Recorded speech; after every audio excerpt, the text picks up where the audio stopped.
Greetings and welcome to the Astronomy Picture of the Day podcast. Today's picture is titled Colorful Aurora over Icelandic Waterfall. So what do we see here? Well, here we see a single image exposure 5 seconds long showing the aurora in the sky. So sometimes we take longer exposures. With the aurora this bright, a short 5-second exposure was sufficient to bring out the stars and various multiple colors within the aurora itself. Now, in order to see an aurora, you need several things to be the case. First of all, you need the solar activity to be at a high level. So the sun needs to be very active. That sends large numbers of charged particles toward Earth, which then interact with Earth's magnetic field and strike the Earth's atmosphere. So you need that. You need, of course, the skies to be dark and clear when this is going on.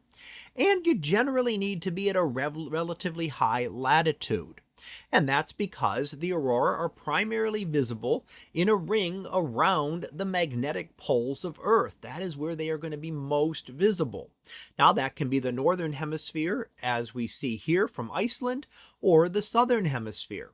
However, because of the amount of land, we see most of them in the northern hemisphere because there are far more regions on land that are able to see the aurora.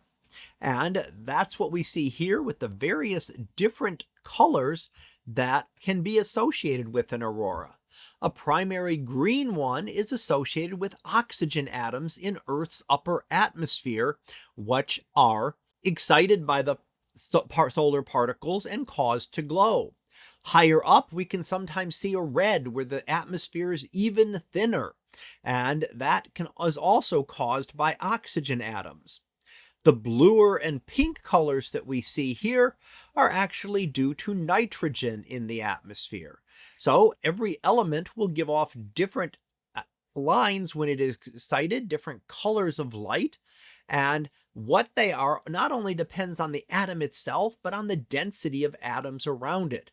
Some transitions will not occur unless it's a very low density, and that will allow certain transitions to occur that don't occur all the time. So that's why oxygen can give off one color at one level in the atmosphere, the greenish color that we see, which is high in the atmosphere, but a little bit lower than the red that we see, which is still oxygen atoms, but a much higher level in the atmosphere. Different atoms give off the different colors, so we see the other colors associated with nitrogen gas. Now, those are primarily what we see in our atmosphere because nitrogen and oxygen make up the vast majority of the atoms in our atmosphere.